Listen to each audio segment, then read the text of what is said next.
שלום, אני ריבה רטושיק, אני מנהלת המרכז תרבותי בנתניה, שמו ויקטוריה, ביבה ויקטוריה, המציאו את השם לא לפני הרבה זמן, כי אני לא כל כך זוכרת, אני מצטערת.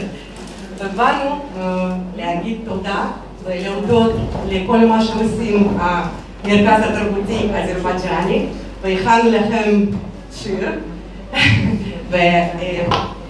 איבן, נכון כאן, זה פה... אני ראיתי שם משהו מעניין, לא אמרתי. שמפניה ביין, מערבים פרחים, כי הקח חברים שלכם. והשיר הוא ברוסית, היו צריכים לתת לזמרת. אחר זה ברוסית, אבל אני אתרגם אחר כך בעברית, בסדר?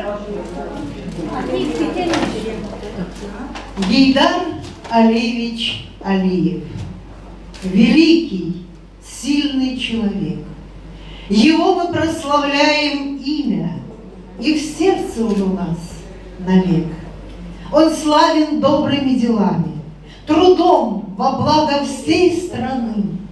Азербайджан сегодня с нами, и славят вас твои сыны. Я верю, в память поколений не просто громкие слова. Гейдар Алиевич Алиев, вас не забудем никогда.